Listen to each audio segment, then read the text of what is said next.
Up and everything. Today it's my pleasure to welcome Professor Rich Ivry. He's a distinguished professor of psychology at University of California Berkeley. He's also a founding member of the Helen Wills Neuroscience Institute there, and he's head of the Cognition and Action Laboratory. He's an expert on the cerebellum, particularly the human cerebellum. He focuses on humans, and he'll tell us how he studies the cerebellum in humans, but it involves a number of different approaches that can kind of be weaved together to try to get at some better understanding of the cerebellum. So, Rich, you so you went to Brown as an undergraduate. Where did you grow up? I grew up in Eastern Connecticut, so about 60 miles from Providence, Rhode Island. So I didn't go that far from home. I'm a Connecticut Yankee, I guess, a Puritan from way back. And no. Were either of your parents or both in academics?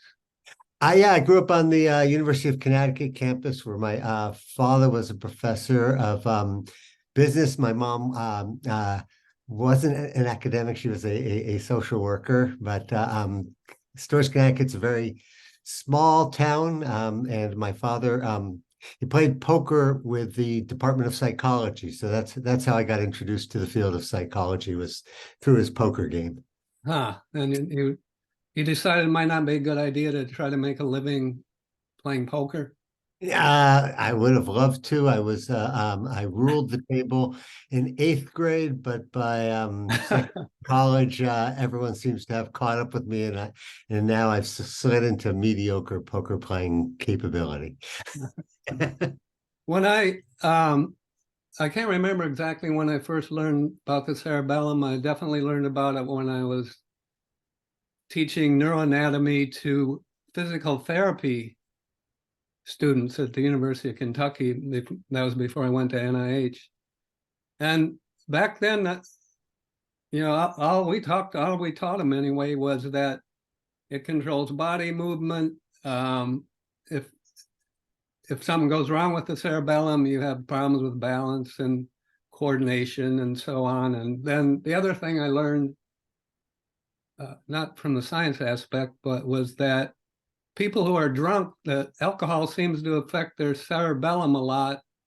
I don't know if you can say it's more than others, but it's easy to tell. Oh no, that's clearly true. Actually, that was my introduction to the cerebellum. I was a graduate student at the University of Oregon, and I was working with a professor, Steve Keel, who was very interested in kind of what makes someone skilled. What are the different components of skill? And actually, there was a visiting professor from the University of Tübingen, Christoph Diener, and he was giving a talk about, he was a specialist in cerebellar disorders. And actually, the first talk I went to, he was describing how different regions of the cerebellum are associated with different types of movement disorders. And yes, he actually talked about that. Basically, if you get pulled over by the police and get tested for whether you're intoxicated, they are basically giving you an assessment of cerebellar function, in particular, the so-called anterior lobe or vermal region of the cerebellum, because those cells seem to be especially sensitive to the effects of alcohol. In fact, chronic alcoholics can have, one thing about it is that it's such a plastic structure that while you can start to develop kind of chronic symptoms, if you stop drinking, there seems to be good recovery, at least in terms of cerebellar function. But yes, the tests they give you, walk a straight line, touch your finger to your nose, track eye movements. These are all certainly cardinal symptoms that you'd see in people who have, like, say, cerebellar degeneration. So yes, it is really a test of cerebellar function, and that was my introduction to the cerebellum too, was about the its role in motor control and coordination and so forth. And you were at Eugene at University of Oregon. That was early 80s or? Early, yeah, I arrived there in 1982. I got to correct you. They never say Oregon. Everyone would immediately jump in and tell you it's Oregon. Yes. Yeah, and I arrived at a perfect time. There was another faculty member there, Mike Posner. It's really one of the pioneers of cognitive neuroscience. Well, I got it to Yes, client. he says his name on a textbook, right? Mike Posner I think uh, so. hasn't written a textbook. You're maybe confusing him with Mike Gazzaniga. They were two of the Yeah. founders of cognitive neuroscience. Actually, Mike Posner was really one of the leading figures in cognitive psychology, and then I mean, he and others in the 70s, late 70s, early 80s were deciding that, actually one way to really test some of the cognitive theories they were developing was to study people with brain disorders. And I arrived at Eugene right when Mike Posner was completing his first studies involving people with different brain disorders, looking at the components of attention, of consciousness and spatial attention and so forth. And so that was highly influential. Steve Keel and I then, thought that, similar approach might be useful in the study of motor control, but it was really some of the most seminal work Mike Posner was doing on, the idea of using patient research. Obviously, people had studied people with brain disorders for a long time, but using kind of more sophisticated methods of cognitive psychology to really delve into what were the subtleties of these people's disorders is something that Mike Posner was spearheading, and I was fortunate to be there right when he was sort of, promoting this approach. And so one way you can understand what the cerebellum does is to study humans who've had, there's certain arteries going into the cerebellum that seem to be prone to clot formation and stroke. I guess you could have like traumatic damage. Then there's also certain gene defects or mutations that can cause degeneration. So that's one way you're looking at this, right? Yeah. So lots of ways to disrupt the cerebellum. Certainly, you can have brain tumors, not necessarily maybe in the cerebellum, sometimes in the cerebellum, but the cerebellum where it's situated is a region that's kind of prone to developing tumors that then press up along the cerebellum and might require taking out some of the cerebellar tissue when they do a surgical intervention. As you point out, certainly some individuals have strokes in the cerebellum because there's a few primary arteries that are providing blood flow to the cerebellum. In my earlier work, I did do a lot of research involving people with what we call focal lesions, either due to, say, stroke or tumor. But more recently, and mainly it's a matter of convenience, we've worked with people with these degenerative disorders. And when I started back in the 80s, a long time ago, they would, be referred to as sort of familial, meaning they had a family history, or they might call it spontaneous if there was no identified family history. But then, I think it was really in the late 80s, 90s, they started identifying these genetic mutations and first they call them spinocerebellar ataxias, are the inherited forms of cerebellar degeneration. These are individuals who are going to really, in most cases, the degeneration really becomes pronounced when the person's in their 30s, 40s, or even in their 50s. So they don't develop symptoms until pretty late in adulthood. They called the first one SCA1, and then eventually they found another genetic subtype, and that became SCA2. And I believe they're now up into the SCA40. So they've identified, there's some commonalities across them, but yes, they've identified about 40 different subtypes now. And they express themselves in different patterns. Some of them, the atrophy is limited mostly to the cerebellum. Some there's sort of combined atrophy both in the cortex and the cerebellum. So there's different patterns of expression and slightly difference in terms of the anatomical focus of these different types of atrophy. I was at the National Institute on Aging for 20 years, where I was a lab chief, and so a lot of my work was relevant to Alzheimer's disease, Parkinson's, some to stroke, things that go wrong in the brain that are age-related. And hardly anybody studies, I think, well, you would know them, I may not. Well, it's what happens to the cerebellum during aging? Certainly, pretty much everything goes downhill somewhat. Right. reaction time, coordination. I used to run a lot, and then I had some knee problems, started mountain biking. Then my mind, this is when I'm into my 60s now. So in my mind, I feel like I used to race motocross when I was young, so I kind of have that mentality. And so anyway, I had this accident going down this hill on steep hill, rocks and stuff. And I had to have several surgeries. But yeah, so there's this kind of disconnect between what you think you're capable of and what you can actually do. And I think the cerebellum changes, age-related changes, must play some role in that kind of a situation. Yeah, well, it's a interesting question. Actually, it's interesting you bring it up because last August, about no, not August, just like 3 weeks ago, September, the National Institute of Aging sponsored a 2-day workshop that I attended, and they basically brought us in and they said, "Okay, here at the NIA, we've never had an interest in aging, and now we're hearing. I mean, we never had not an interest From the cerebellum."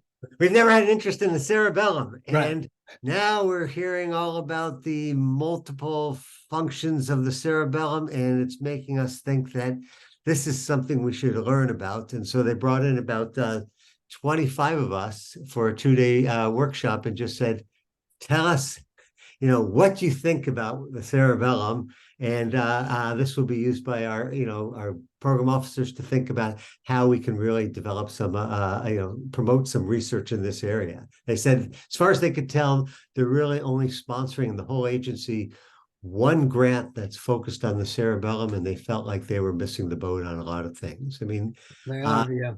there are cases of, certainly in some things, cerebellum seems to be quite spared, like doesn't seem to be very pronounced changes in Alzheimer's, probably also not in Parkinson's disease. In fact, some people have been looking at the idea that cerebellum helps compensate for some of the changes that occur in Parkinson's disease. So it is an interesting question, about, is there a different aging trajectory for the cerebellum compared to, say, the cerebral cortex? And certain parts of the cerebellum are more evolutionarily older than parts of the cortex, you might expect that those parts would be relatively spared, since there tends to be a similar ontogeny, tends to recapitulate phylogeny there. So you may have found that your accident may not have been about loss of your skill to ride the bike, but it might have been inability to kind of rapidly perceive that there's a rut in the road and make the right choice about what to do.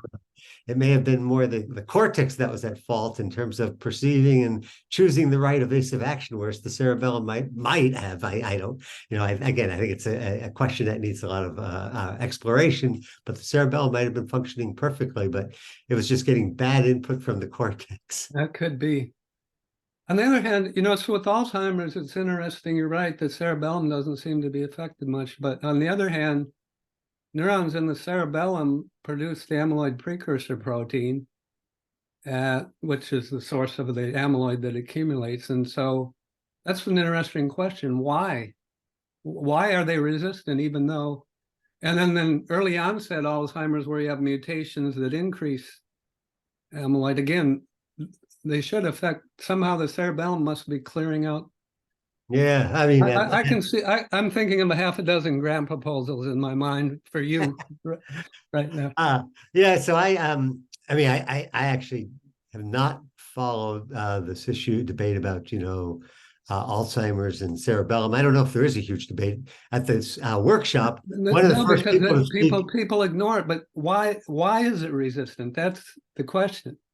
Yeah, and again, I didn't hear much at the workshop about that. There was really more some discussion about, is there evidence of plaques, and it seemed like the consensus was that, as you say, that it seems to be somewhat immune. And again, the cerebellum has a really unique both anatomy and physiology, and it may well be that unique physiology somehow provides sort of protective cover for the cerebellar tissue. Yeah. Can you talk a little bit about now this is all, you don't have any slides to show schematics, but I'll put links to some of your review articles. You had a nice one with I guess, group up in Canada in Neuron, maybe 3 or 4 years ago, which I went through,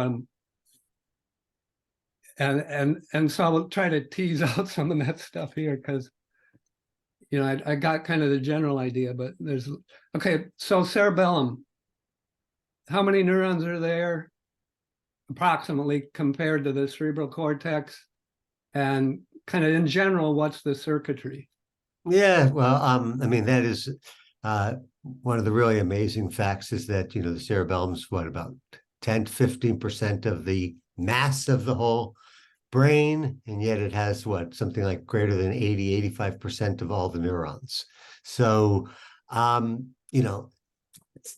not a small structure because you could roll it out and you'd actually see that, in terms of the gray matter where the cell bodies of the neurons is a pretty big surface area there. It's got this beautiful folding. It looks very unique, unlike any other brain structure. It's quite gorgeous. But why it has lots and lots of neurons. Okay, so you pull it off the shelf there. Hopefully that brain model has a cerebellum. So I don't know how well this is drawn to scale or not. Yeah, I think it's that looks like that's appropriate to scale there. So that's why I could say that the gray part there is really 15%. But if you really look fine, you see that what they've tried to do in capturing in that model is they've drawn these really fine lines. Oh yeah, and then you can see inside. So that's unlike any other part of the brain, what they call these folia, these flowers that form, and that's one way that the cerebellum's packed many, many neurons in there is to just have lots and lots of little boundaries and edges and so forth. Yeah. But also is that the cells within the cerebellum are very small.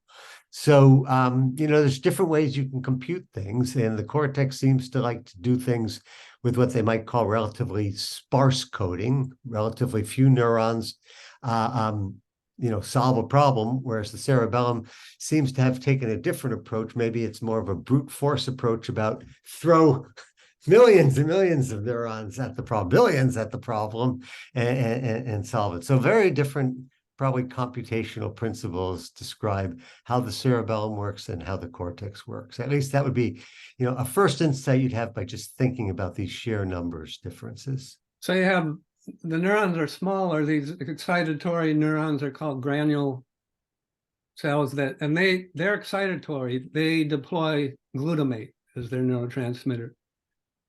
And so there's what, 90% of it, maybe more, 90%? Yeah, most of the neurons are that's right. Those are just massive numbers. And then they're all providing excitatory input to these just beautiful, elaborate, large neurons called Purkinje cells, which are inhibitory. They use GABA as their neurotransmitter. Yep. So it's kind of you got all this kind of seemingly very fine control of individual large inhibitory neurons. I don't know. It's really fascinating. No, it's a beautiful physiology. So the Purkinje cells are really the output from what's called the cerebellar cortex, and they project onto what are called the deep cerebellar nuclei. Nuclei here refers to a cluster of neurons. So the output from the cerebellum all comes from what are called the deep cerebellar nuclei. So that's going to project down to the spinal cord. It's going to have one projection down to the spinal cord, which presumably is going to help shape movements or control movements. But it also has a massive projection going back up to the cerebral cortex and, in fact, to lots of subcortical targets. So the deep cerebellar nuclei, they don't project everywhere in the brain, but they project, eventually they pretty much influence the rest of the brain. And most of the ascending projection doesn't go straight to the cerebral cortex. It relays in the thalamus, like just about everything. But again, then you can have almost one synapse away from targeting, say, the parietal lobe, the frontal lobe, and of course, the motor cortex. So yes, you have this interesting arrangement where you have this excitatory output from the cerebellum but that's being regulated by the cerebellar cortex, which is inhibitory, and that certainly has helped shape theories, especially one notion is that the deep cerebellar nuclei perhaps evolved first. So there was some sort of excitatory projection from this structure, maybe down to the spinal cord, maybe also up to the upper structures. But then you built this elaborate cerebellar cortex on top of it that maybe through its inhibitory regulation can really fine tune and shape the output of the deep cerebellar nuclei. And that has been one very one real notion about how the cerebellum maybe helps refine. We always talk about that, with cerebellar damage, you don't forget how to move. You don't have like what we call an apraxia, where, in apraxia, a person might not be able to figure out the right action to take, like an optic ataxia. They can't figure out where to reach. They can't locate an object. Or in ideational apraxia, they might forget, what is this tool used for? You don't see that with the cerebellum. They know what they want to do, but it's being able to control how to do it that gets affected. And that's why we talk about the cerebellum is so important for coordination. You can still produce the movement, but it loses its fine tuning, its coordination. And does the cerebellum receive inputs from the other neurotransmitters, serotonin, dopamine, acetylcholine, or? Well, again, these subcortical modulatory things like dopamine, for instance, right? These are coming from cell bodies that are kind of down in the brainstem and tend to have very broad projections. Yeah. And there is some projection dopamine receptors in the cerebellum, but very little actually. Yeah, so again, dopamine doesn't have the broadest distribution pattern, but but there certainly are some neuromodulators like that are projected to the cerebellum, but that's an interesting question about that. It may be less pronounced than you see in other parts of the brain. Yeah. And okay, so the cerebral cortex, when we learn about that in neuroanatomy 101 or whatever, it's kind of, you see, well, this is kind of, they have, the motor cortex and the sensory cortex. But anyway, this scientist named Brokaw started, his idea was different regions of the cerebral cortex subserve different functions. And certainly that's somewhat true. Sensory cortices, motor cortex, and so on. And, speech, language areas. What about the cerebellum? It's folded, right? And it's, you can spread it out. And are there different functional domains? And I guess you can use like functional brain imaging and then have your subjects do some task that involves certain type of cognition or language or and well, let's step back a little bit. So of course the Broca it's a very famous case history about describing patients who had trouble with speech production. And so this led to what the behavioral neurologists, would describe as, like the language network, that this was kind of the anterior language network for speech production. And then there was also the work of Wernicke identifying kind of more posterior language regions. And so that was kind of the classic view, was to sort of divide the brain up kind of by task domain. So here's the language network, and that's how the cerebellum kind of got lumped in as part of the motor system, right? And then I think what cognitive neuroscience has brought to the table is the idea that just saying that the left side of the brain is where the language network is doesn't really tell you anything about how language operates. What we need is to actually then think about what are the kind of what we call operations or computations being performed. Yeah. And those computations might, of course, involve the integrated activity across different brain parts, but presumably, at least I tend to be more of a a localist, I suppose, in the Broca tradition is to think that, different parts of the brain probably perform specialized computations, and these computations can be exploited for a particular task. So then we turn to the cerebellum. We want to ask, it's part of the motor network, but what's the unique contribution that the cerebellum's doing? And this actually kind of was what got me started, and part of this whole shift about broadening our perspective on cerebellar function, about thinking it's not maybe the most useful way to think about, as part of the motor system, but think about the computation it does. Once you think about the computation, now you might have a broader view about that computation might be exploited in different ways. And how I got started here was actually first thinking about the motor problems. And again, this coordination, what does it mean to be coordinated? Like if I play with my little tool here, right? I'm making very fine movements to like bend all the little joints of my doohickey here, okay? My fidget toy, okay? Again, as I said earlier, the cerebellum doesn't seem to be critical for telling you what to do, but it makes sure that those movements are really well coordinated. And well coordinated really requires then a very fine interplay between the gestures of all the different muscles, right? We're turning on a bunch of different muscles. The hand has many, many different muscles in it. And so we have to have really fine temporal control over all of those different muscles to come together to pattern to produce a really coordinated movement. And that was sort of the notion, is that that's really maybe what the cerebellum brings to the table, that it has this capability to reshape that motor command so that it's precisely, exquisitely coordinated, so that each of those different muscular events is happening in a very precise manner. And once we started thinking about that, that's sort of like a timing function, that the cerebellum is imposing the really precise temporal patterning across that pattern, series of muscular commands, that maybe that timing capability is also manifest in other domains that maybe aren't strictly motoric.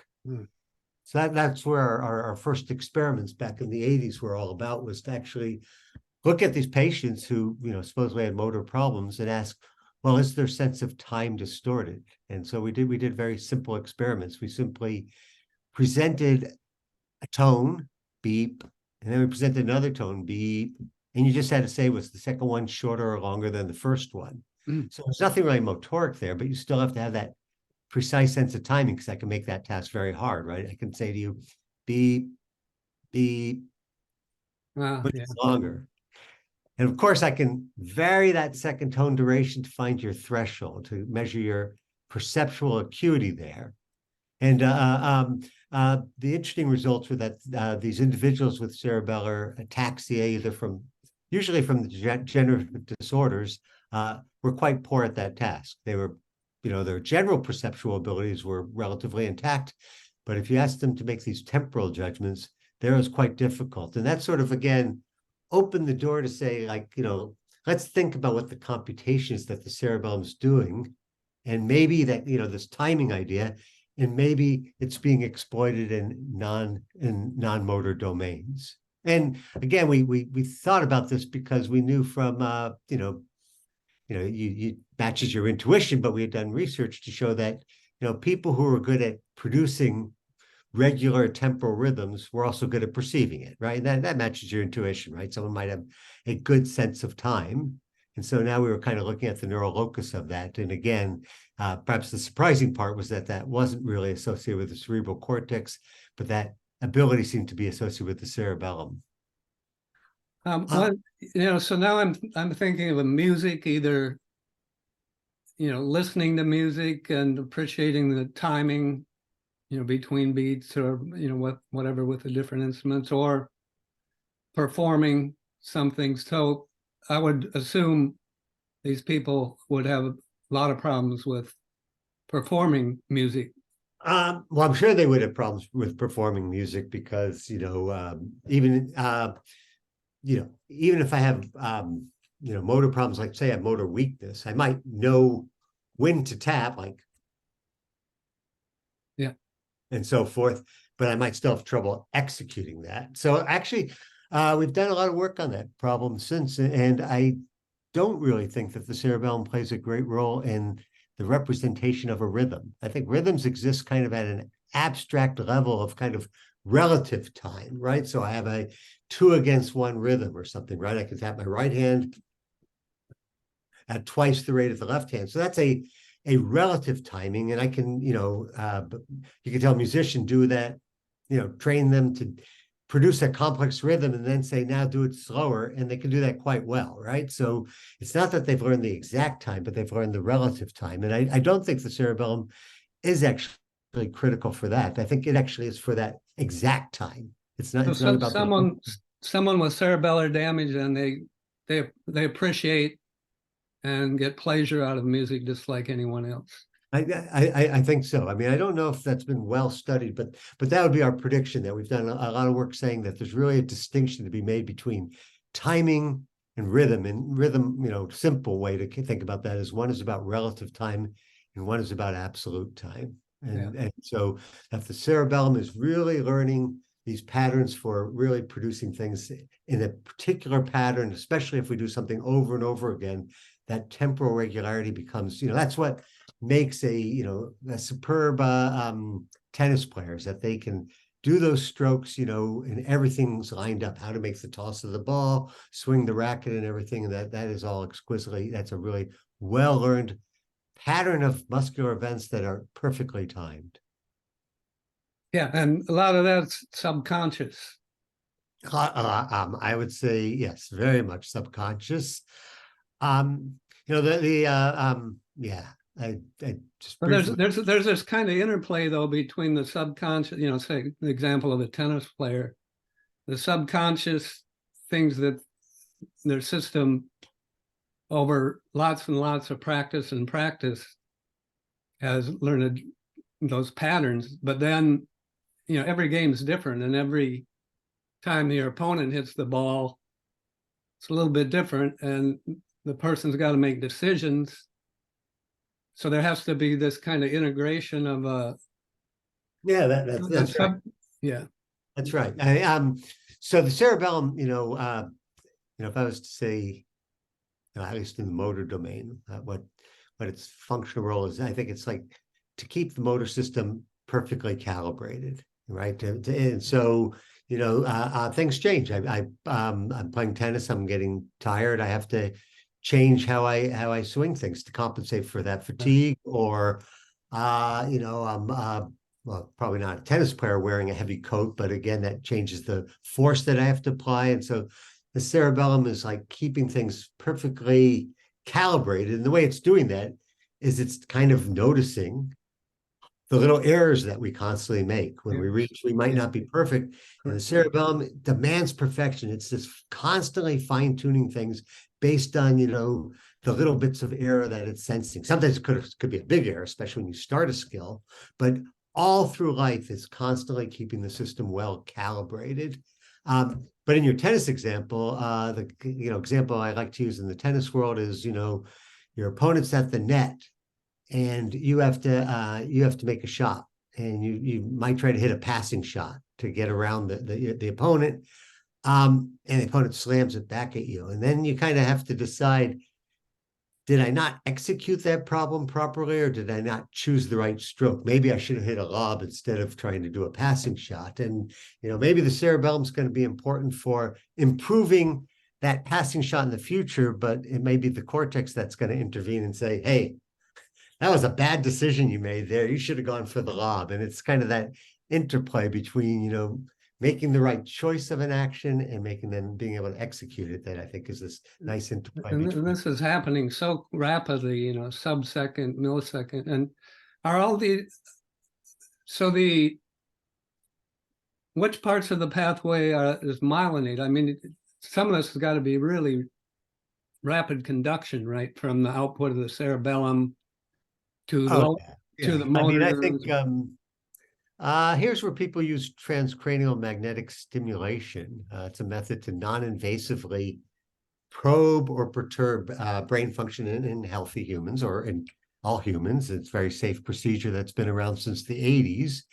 And one way you can actually use that procedure to look to see how quickly can the cerebellum modulate activity in the motor cortex, because I can apply a pulse to the cerebellum with this magnetic device here. I create a large magnetic field that causes the neurons in the cerebellum to discharge, and I can see how quickly do they change the excitability of neurons in the motor cortex by also applying a pulse over the motor cortex. And yeah, we're talking, I can't remember exactly, but I believe it's like 6 milliseconds. So, and of course, that's not single synapse. There's got to be a relay in the, it's going to be from the cerebellar cortex to the deep cerebellar nuclei, to the thalamus, to the motor cortex, a few different synapses, but you can see that modulatory effect within, I think it's about 6 milliseconds. So yes, very quickly, the cerebellum is going to, be influencing the cerebral cortex, but it's going to have similar effects on the spinal cord and so forth. So that pathway from the cerebellum through the thalamus to the motor neurons, upper motor neurons, that's one pathway, but there's also a pathway down to the lower motor neurons? Yeah, there's certainly quite a bit of output from the deep cerebellar nuclei down to the spinal cord. And so, again, cerebellum, right, is of course important for learning, developing these motor skills, but it's also really important for ensuring that our ongoing actions are executed correctly. And, the example I like to think about is like, you're going down into your basement, and of course you haven't maintained things well, so the light's off, and you go down and you forgot about that creaky that step that's not really there, and you miss it and you're about to tumble over. Well, the cerebellum is probably making those very rapid corrections. It's detecting that error, that violation of what was expected, and it's very quickly correcting to ensure that to get you back on the right path, so to speak, there. And so it's again, keeping the system calibrated, not only in the long run through learning, but also while we're making the movements themselves, it's actually allowing for these rapid corrections.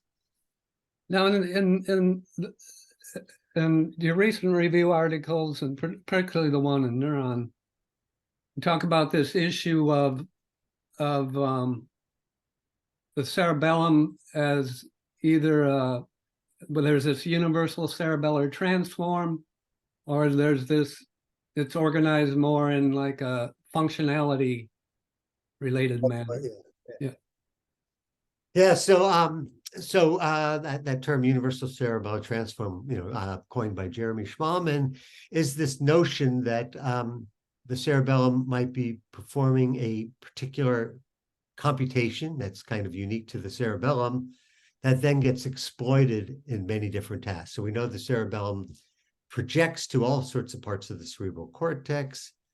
Functional imaging studies using things like fMRI have shown that cerebellum is activated, meaning we can see and measure an increase in blood flow, which is a good proxy for neural activity in the cerebellum, even when a person's not making movement, even when they're doing all sorts of complex thoughts and so forth. So the question is, what's the cerebellum doing? And kind of the two extremes, truth probably maybe lies somewhere in between the two, but the two extremes are that, the cerebellum has a very common computation that gets applied in all these extremes. So for instance, we've talked about timing, and it's an idea I've explored quite a bit, is that, maybe timing is a good way to think about this universal cerebellar transform, that whenever I need precise timing, whether it's in movement or perception or thought, that's what the cerebellum is doing. It's helping coordinate. Then of course, a challenge to think about what does it mean to coordinate mental thought. But that's one side, is to think about this universal cerebellar transform. The other side is to say, no. This, we know lots of different parts of the cerebral cortex do different things. Probably have a similar notion for the cerebellum, that different parts of the cerebellum maybe are performing different contributions. They have why do we even think about a UCT, this universal transform idea in the cerebellum? It's because one thing that stands out about the structure is that its anatomy and physiology are relatively constant, are homogeneous throughout the whole cerebellar cortex. And that's not something you see in the cerebral cortex. Cerebral cortex, even as I just move a few millimeters or so forth across the cerebral cortex, I'm going to see considerable variation in the cell types and the cell density and arrangement. Whereas if I look across the cerebellum, if I look at a slab of the cerebellum, I'm not going to be able to tell you where it came from. It's very consistent across the whole cerebellum. So that's what is very intriguing about the cerebellum, is why do you have such, again, it's new stuff is showing that there's certainly some variation, but for the most part, there's this striking homogeneity across the cerebellar cortex. Well, the computers, man-made computers, right? They have zeros and ones, right? And I think that the deep learning models and artificial intelligence, it still comes down to that. So no, that's great. It seems like a lot can be done with. That's a great point. Is that you could say a lot of these deep net, AI models, maybe they're more like a cerebellum, because to this point, they're able to accomplish an awful lot without making specialized types of neurons, neuron-like elements in their models. Now, I would imagine that we'll start to see, or I'm sure they already are out there, where people are building neural nets that actually do incorporate different types. I mean, of course, people do that when they do neural modeling, but even in these AI models. But yeah, I mean, it can probably show the power of what kind of computations you can get when you take a cerebellar-like approach of throwing millions and millions of neurons at a problem. The cerebellum doesn't maybe do it in a multi-layered way, right? That could be a difference here. The cerebellum almost like just a couple layered network, where AI models are taking that cerebellar-like organization, but doing it in multiple layers there. Yeah, that's true. Yeah. So there's probably some interesting questions to ask there about, these AI models are taking the cerebellar-like elements, but using an architecture that's more cortically based here. And so that may be a difference between how AI solves these problems and how the human brain does. Now, you had a couple of your review articles, you have these beautiful schematics of the cerebellum with different colors, numbered one through, I can't remember, 9, 10, 11, something. Yeah. But that's what kind of in my mind says, well, this is a similar idea to the cerebral cortex, right? It is. So, but again, actually the number is arbitrary. We impose the number, but the same thing comes about. So, these are what people want to say, what they call functional networks, parts of the brain that seem to form a common function. And there's different ways you can do that. Very often it's done basically on metabolism. What parts of the brain, when you're just sitting there, tend to be active, or, we measure metabolism, but again, it's a proxy for neural activity. Which parts of the brain does the neural firing tend to be in synchrony with one another? And so default mode network. That's one of the networks. That's right. That's a network. I was answering your question.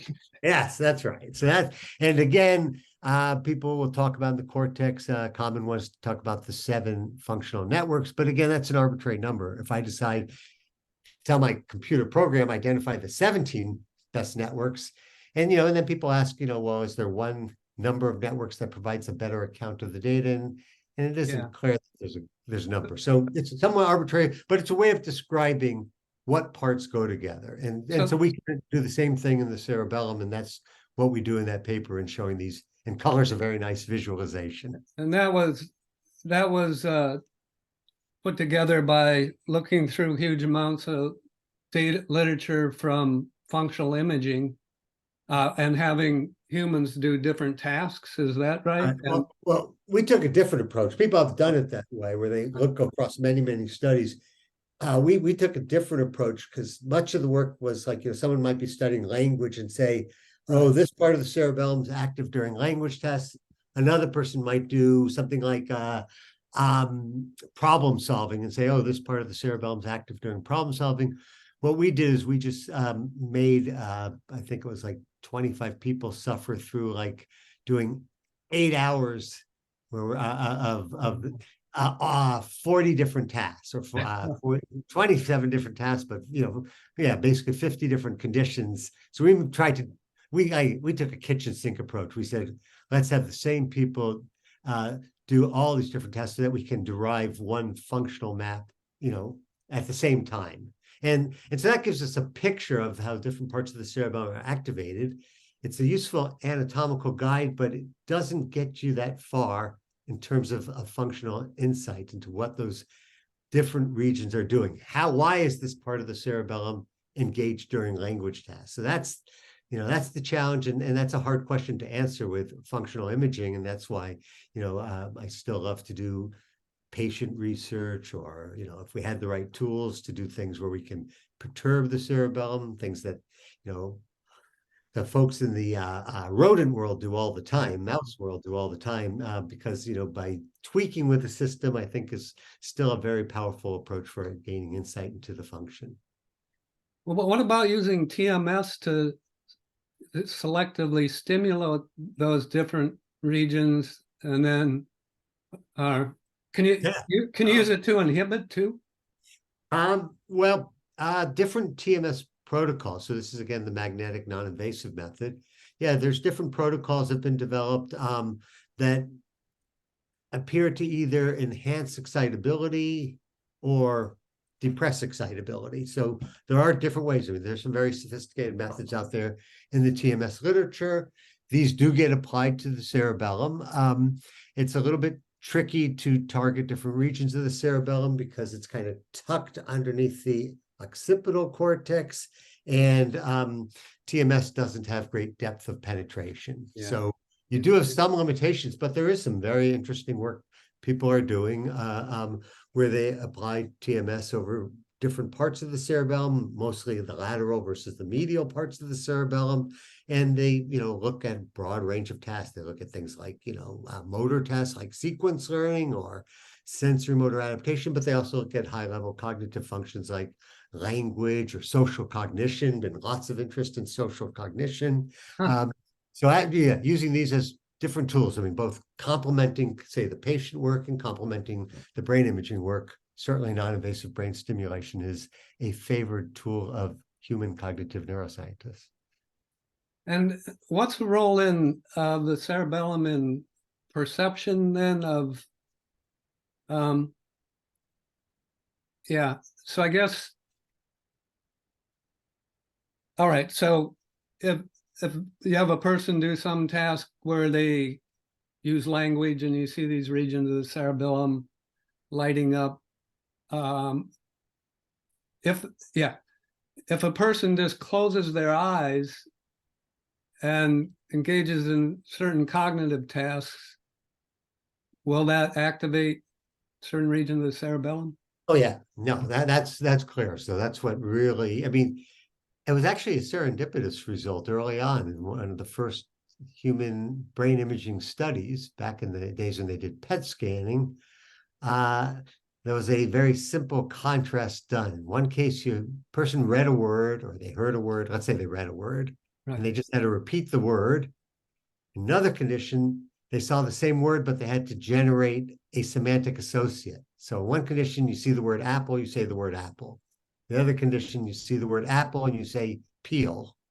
Okay, so in both cases, you're saying a single word. And yet, so they were trying to look at, what's the brain areas that are involved in semantic analysis? And the cerebellum was active there. And initially, when they did the study they couldn't, they were totally surprised to see the cerebellar activation. They didn't even report it in the first paper. It was only in a follow-up paper that they said, by the way, in the last paper talked about the cerebral cortex, but we also note that the cerebellum was active, and that was 1988 and 89. Those papers came out. And since then, many hundred, 1,000 papers have been showing consistently that yes, cerebellum would be active when you're doing all sorts of semantic tasks. So it's convincing that, we have to think in the broad way about the cerebellar function. It's not going to be just about motor coordination. All sorts of ideas have been tested about how this might be reflecting motor. It might even be like, the cerebellum simply covertly rehearsing the words, but that doesn't seem to account for the results. So it's a much broader conceptualization we need. And that's what's elusive. Do we think about it in terms, whether we think about it in terms of a universal cerebellar transform, or we think about it in terms of multiple functionality, we're still short, I think, of really good insights into how the cerebellum is, say, contributing to that language network. So for instance, I've tried to think about, does this timing notion, is it relevant here? I think that's a bit of a stretch. I don't think that probably provide, you have to twist yourself around to talk about, how something about the precise timing is really essential. I mean, I could say, I have to retrieve this information and there's a certain pattern and the cerebellum is helping coordinate that pattern of activity to retrieve the words. It could be something like that. But there's other ideas out there that need to be tested. For instance, popular one has been about, when I'm hearing a sentence, I'm generating predictions about what I expect the next thing to be. And that's what the cerebellum is about. And you can see how that relates to timing, right? That I'm anticipating the near future. I don't think it's long-term future, but the immediate future. So that's the kind of experiments we and others are doing now, is to ask, what are some other ways to capture what's the unique contribution of the cerebellum to language relative to, say, regions of the cerebral cortex that are involved in language. The same thing's happening in the world of social cognition, where there's great interest about that the cerebellum, it's been implicated in disorders like autism, and asking, what is important about the cerebellum for, like, say, social cognition and so forth. And people are, again, that work's going on both in animal models, but also in human studies. And with autism, it's, kind of social withdrawal is one major feature, but another is repetitive movements, repetitive behaviors. So So that would certainly be one question: is the cerebellum associated with some of the movement? In fact, with some of the movement stereotypies that you see in autism. It certainly was one reason that got people interested in the cerebellum and autism, were the kind of, motor problems you see in these individuals. That tends to not be a prominent feature because, of course, it's not as impactful on their life as, say, the language problems and the social problems. But I will point out that the kind of motor symptoms you see in autism don't match up really with what you see in so-called ataxia syndrome.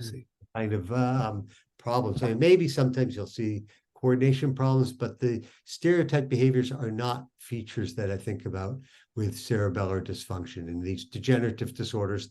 That's not part of the clinical picture. So I think it's more about, questions really about the other features, about the language and problems and the social problems. And, on the social side, again, here's a case where people have tried to think about the notion of prediction, that to be, a social creature, we're interacting with each other all the time. And I'm trying to anticipate what you're thinking about, what you're going to do.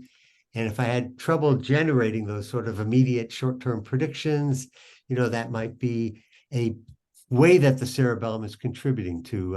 If the cerebellum is important for generating, what the future is going to look like, the immediate future is going to look like, maybe that would contribute to those social problems. So that's the kinds of questions. I don't want to claim that there's really great evidence in support of these ideas, but there's certainly what's percolating right now in what I'd call this age of the cerebellum and cognition revolution that we're kind of witnessing right now. One general feature of autism, my understanding, is that on average, the brain size, brain mass at birth is bigger. And there's this notion that there's an accelerated development of the brain in general in the womb. Is that also apply to the cerebellum? Have people actually measured? Well, actually, pretty much the first human MRI work that identified, so right once MRI structural imaging, not functional, came on the scene, of course, people started looking at all sorts of different neurological psychiatric conditions and asking, well, can we see structural abnormalities? And in the first studies of autism, it was cerebellar abnormalities were the first ones reported in the mid-'80s. Okay, that was one of the contributing factors to the so-called cerebellar cognitive revolution. Series of papers. Early on, though, it became clear that there were almost like it was bimodal. There were lots of cases where there was underdevelopment, or what they call hypoplasia, reduced size of the cerebellum in autistic individuals. But then there was also a subgroup of people with hyperplasia, the increased size of the cerebellum. Now, in the early, first decade or so of that imaging work, a lot of the focus was on the cerebellum, but over time it became clear that there were also structural measurable differences in size in many other parts of the brain. I think I saw one, it's a bit dated now, and so I haven't kept up with that work, and maybe the story's changed, but in one sort of review paper, I think it was corpus callosum showed the largest difference between people with, on the spectrum, autistic spectrum disorders and neurotypical individuals. So, that's one of the puzzles, right? Is that there's not one single place where you see it, and that probably makes sense. I mean, probably autism has some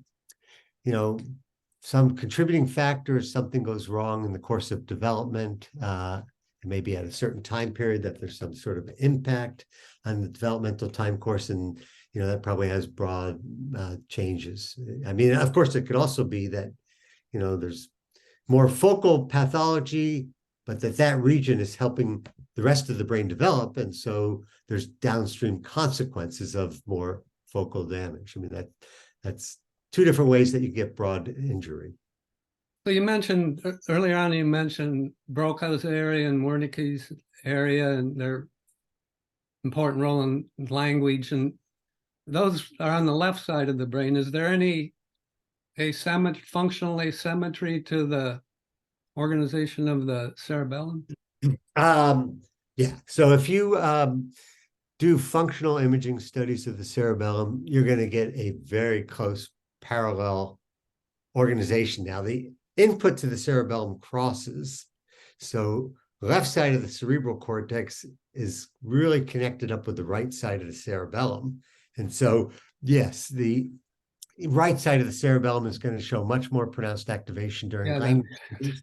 Now, one point that my collaborator, Jorn Diedrichsen, emphasizes all the time in our functional imaging and functional imaging work is that the cerebellum, the signal you get from the cerebellum is largely reflective of the input to the cerebellum. In fact, some people claim completely reflective of the input. And so, again, we've actually done a recent paper showing that, if you give us the activation pattern in the cerebral cortex, we can almost predict exactly what the activation pattern is going to look at the cerebellum, even without imaging the cerebellum. So this is kind of a limitation with current imaging methods for the cerebellum, is that because most of what you see is the input, it makes it hard to make inferences about what the cerebellum does, because we don't have a good measure with functional imaging of how that information is transformed within the cerebellum. And this is why people want to have higher powered MRI systems so that we can now really get good imaging of the deep cerebellar nuclei, because that will tell us about what happens between the cerebellar cortex and the output of the cerebellum with that information. So, so we just have to be mindful of that when we try to make inferences from what we get from functional imaging. Again, I can't emphasize that enough, that we call it functional imaging, but it's pretty hard to make strong inferences about what those functions are from fMRI data. And I would guess there are people who work with rats and mice that are, there's ways now to image lots of neurons, their activity in real time. Yep. There's optogenetics where you can inhibit, and of course you can't get the language, but you can look at learning and memory, and this timing issue probably. Oh yeah, yeah. I mean, the timing actually, while we were doing our human work in parallel, there was, actually one of the most simple experiments of all, classical conditioning of the eye blink response. Yeah. Okay, right? So I could condition you if we were not virtual here, but basically people do it on the phone now. There's a great app that you can condition yourself. But, if I basically, play like a tone and then give a puff to your eye, of course, the puff of the eye makes your eye blink, but if I give that tone before the puff to the eye, you'll learn to blink to the tone, right? It's very nice because the tone's predicting the air puff, so you protect your eye by blinking. And it was, shown in the 80s that the cerebellum was really the seat of that form of learning. It was actually the first mammalian preparation where they really localized a memory system. But I remember that was in rabbits, right? That was in rabbits, but it's Yeah. been shown in humans, and now there's tons of mouse models of this. And again, one of the real reasons I think that the cerebellum is essential for that is because that response is exquisitely timed. It's only, you don't want to keep your eyes closed too long, so you want to blink right at the right point in time. And you see that if you train the rabbit and then you remove the cerebellar cortex, it still blinks, but it loses the ability to time when to make that blink. It blinks immediately. And so go back to your question about the inhibition. It's like I can learn that association between the tone and the air puff, and maybe I can learn that in the deep cerebellar nuclei. But now I get the cerebellar cortex that inhibits that output. So it keeps the animal from making that blink until the right point in time to make. Yeah.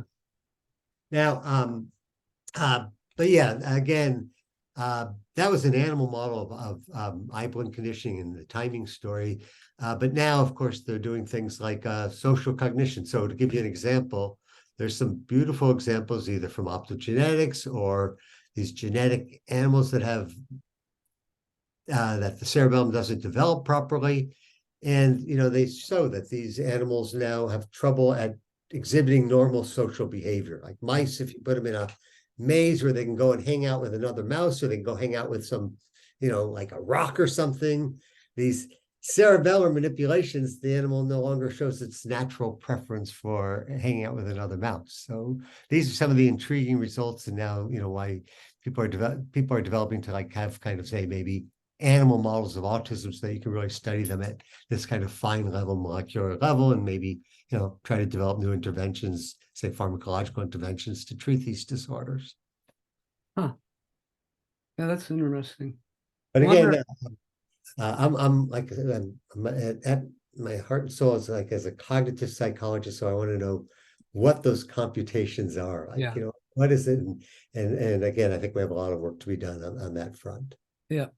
I had Wolf Singer on a previous episode, you know, talking about his work in kind of a overlapping area, and he has this idea now that the brain functions as an analog computer, and that he thinks like the artificial intelligence field should be exploring that rather than sticking with the digital. But it kind of makes sense. It's so complex. You got so many synapses, and you know, the Purkinje neurons are a good example. Thousands and thousands of synapses.